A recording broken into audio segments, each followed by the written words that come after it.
പറവൂരിൽ സ്ഥിരമായിട്ട് CPI അല്ലേ മത്സരിക്കുന്നത്. എന്താ CPM മത്സരിക്കാത്തത്? അതാണ് ഡീല്.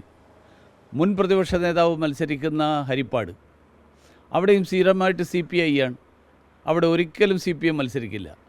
അപ്പോൾ CPM-ഉം കോൺഗ്രസും തമ്മിലാണ് ഡീല്. അവരുടെ ബാക്കി ഘടകകക്ഷികളെ ബലി കൊടുത്തുകൊണ്ട് പ്രധാനപ്പെട്ട നേതാക്കന്മാർ ജയിച്ച് പോകാൻ വേണ്ടിയിട്ടുള്ള ഡീൽ. ആ ഡീലാണ് അവർ നടത്തുന്നത്.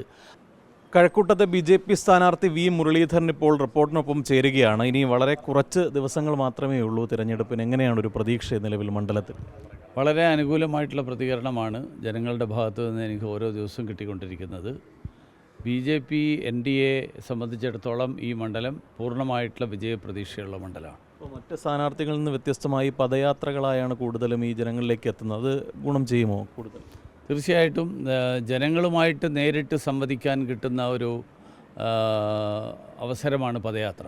അപ്പോൾ അതുകൊണ്ട് എല്ലാവരെയും നേരിട്ട് കാണാനും, അതുപോലെ ഈ പദയാത്ര നടക്കുന്നത് പ്രധാനപ്പെട്ട റോഡുകളിലൂടെ മാത്രമല്ല, ഇടറോഡുകളിലൂടെയാണ്. അപ്പോൾ അതുകൊണ്ട് ആ ഇടറോഡുകൾ മുഴുവൻ പൊട്ടിപ്പൊളിഞ്ഞ് കിടക്കുകയാണ്. അതുകൊണ്ട് ഇടയ്ക്ക് ജനങ്ങളെ കാണുകയും അവരോട് സംസാരിക്കുകയും ബാക്കി സമയം താഴോട്ടൊക്കെ നോക്കി നടക്കേണ്ടി വരുന്ന അവസ്ഥയാണ്. ഇല്ലെങ്കിൽ മുക്കുകുത്തി വീഴും. ഈ തെരഞ്ഞെടുപ്പിൽ ഏറ്റവും കൂടുതൽ ചർച്ചയായ ഒന്ന് ഈ ഡീലാണ്. പല മണ്ഡലങ്ങളിലും ഡീലുണ്ട് എന്ന്. കഴക്കൂട്ടത്ത് അത്തരത്തിൽ എന്തെങ്കിലും ഡീലുണ്ടോ? അങ്ങനെ ആരും കഴക്കൂട്ടത്തെ പറ്റി പറയുന്നില്ലല്ലോ. അല്ല, ഇപ്പോൾ പ്രതിപക്ഷ നേതാവ് ഉൾപ്പെടെ പറയുന്നത് പല മണ്ഡലങ്ങളിലും LDF-ഉം BJP-യും തമ്മിൽ ഡീലാണ് എന്നാണ്. കേരളത്തിലെ ജനങ്ങൾക്ക് വളരെ വ്യക്തമായിട്ട് അറിയാം ഇത് ആരൊക്കെ തമ്മിലാണ് ഉണ്ടായിരുന്നത്. ഇപ്പോൾ ഉദാഹരണത്തിന് പ്രതിപക്ഷ നേതാവ് മത്സരിക്കുന്ന പറവൂരിലെ സ്ഥിതി എന്താ? പറവൂരിൽ സ്ഥിരമായിട്ട് CPI അല്ലേ മത്സരിക്കുന്നത്. എന്താ CPM മത്സരിക്കാത്തത്? അതാണ് ഡീല്. മുൻ പ്രതിപക്ഷ നേതാവ് മത്സരിക്കുന്ന ഹരിപ്പാട്, അവിടെയും സ്ഥിരമായിട്ട് CPI ആണ്. അവിടെ ഒരിക്കലും CPM മത്സരിക്കില്ല. അപ്പോൾ CPM-ഉം കോൺഗ്രസും തമ്മിലാണ് ഡീല്. അവരുടെ ബാക്കി ഘടകകക്ഷികളെ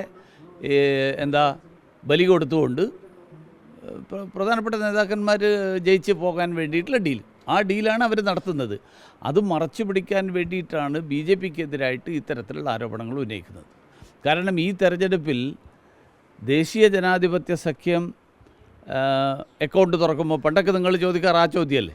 ഇപ്പോൾ നിങ്ങളാരും ആ ചോദ്യമേ ചോദിക്കുന്നില്ല. കാരണം ഈ തവണ തെരഞ്ഞെടുപ്പിൽ ദേശീയ ജനാധിപത്യ സഖ്യം കേരളത്തിലെ ഭാവി ഭരണം എങ്ങനെയായിരിക്കുമെന്ന് നിർണ്ണയിക്കാൻ പോകുന്ന ശക്തിയായിട്ട് മാറാൻ പോകുക.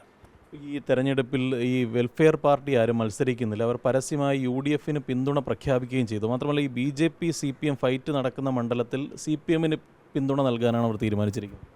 അല്ല, അതുകൊണ്ടാണ് ഞങ്ങൾ പറയുന്നത് കേരളത്തെ സംബന്ധിച്ചിടത്തോളം ഏറ്റവും ആപൽക്കരമായിട്ടുള്ളൊരു സാഹചര്യം. ആ സാഹചര്യം ഭീകരവാദികൾക്ക് ഒളിഞ്ഞും തെളിഞ്ഞും പിന്തുണ നൽകുന്ന മുന്നണികളാണ് ഇടതുപക്ഷവും കോൺഗ്രസ് മുന്നണി. കാരണം കേരളത്തിൽ നിന്നാണ് ഭീകരവാദ പ്രവർത്തനങ്ങൾക്ക് റിക്രൂട്ട്മെൻറ്റ് നടക്കുന്ന സംസ്ഥാനങ്ങളിൽ ഏറ്റവും പ്രധാനപ്പെട്ടൊരു സംസ്ഥാനം. സിറിയയിലും അഫ്ഗാനിസ്ഥാനിലും ഒക്കെ പോയിട്ട് ആളുകൾ ചാവേറുകളാവുകയോ അല്ലെങ്കിൽ മരണപ്പെടുകയോ അല്ലെങ്കിൽ ജയിലിലാക്കപ്പെടുകയോ ഒക്കെ ചെയ്യുന്ന ആളുകൾ, ഈ ആളുകൾ കേരളത്തിൽ നിന്ന് മാത്രമാകുന്നത് എന്തുകൊണ്ട്? ഇതിൻ്റെ കാരണം UDF ഭരണത്തിൽ വന്നു കഴിഞ്ഞാൽ ഭരണത്തെ നിയന്ത്രിക്കുന്നത് മുസ്ലിം ലീഗായിരിക്കും. ഇടതുപക്ഷം വന്നാലും ഇതേപോലെ ഭീകരവാദികളിൽ ചില ആളുകളായിരിക്കും. ഇപ്പോൾ നിയമത്തുൾപ്പെടെ ഈ വെൽഫെയർ പാർട്ടിയുടെ പിന്തുണ സ്വീകരിക്കുമോ എന്ന് ശിവൻകുട്ടിയോട് ചോദിക്കുമ്പോൾ അത് എല്ലാവരുടെയും വോട്ടുകൾ സ്വീകരിക്കും. വെൽഫെയർ പാർട്ടി അത്തരത്തിൽ ഒരു പേരെടുത്ത് പറയുന്നില്ല. അല്ല, അതുകൊണ്ടാണ് അത് പരസ്യമായിട്ട് പറഞ്ഞു കഴിഞ്ഞാൽ ഹിന്ദു വോട്ട് നഷ്ടപ്പെടുമോ എന്നുള്ളൊരു ഭയം ഉണ്ടാവും. അതുകൊണ്ട് ഭീകരവാദികളുടെ പിന്തുണ പണ്ടും PDPക്ക് വേണ്ടിയിട്ട് അബ്ദുൽ നാസർ മദനി കോയമ്പത്തൂർ സ്ഫോടനത്തിൽ നിരവധി ആളുകൾ മരണപ്പെടാൻ സാഹചര്യം ഉണ്ടായിട്ടുള്ള ഒരാളാണ്. അബ്ദുൽ നാസർ മദനിയെ സ്വീകരിക്കാൻ വേണ്ടി മുഖ്യമന്ത്രി ഉൾപ്പെടെയുള്ള ആളുകൾ ശംഖുമുഖത്തെ വേദിയിൽ മണിക്കൂറുകൾ കാത്തു നിന്നത് നമ്മളെല്ലാവരും കണ്ടിട്ടുള്ളതാണ്. അതുകൊണ്ട് ഈ ബന്ധം പുതിയ കാര്യമല്ല. ഇപ്പോൾ ഈ ദേശീയ നേതാക്കൾ കൂടുതലായി വരുന്നുണ്ട്. ഇന്ന് സ്മൃതി ഇറാനി വരുന്നുണ്ട്, പ്രധാനമന്ത്രി വരുന്നു, തിരുവനന്തപുരത്തും വരുന്നുണ്ട്. അപ്പോൾ അത് കുറച്ചുകൂടി പ്രവർത്തകർക്കിടയിലും വലിയ ആവേശം ഉണ്ടാക്കും. അല്ല, പ്രവർത്തകർക്ക് മാത്രമല്ല, ജനങ്ങൾക്ക് മുഴുവൻ വിശ്വാസമുള്ള നേതാവാണ് പ്രധാനമന്ത്രി.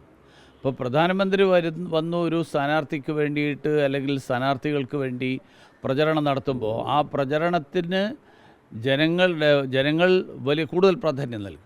അപ്പോൾ അത് വിജയത്തിന് സാധ്യത വർദ്ധിപ്പിക്കും.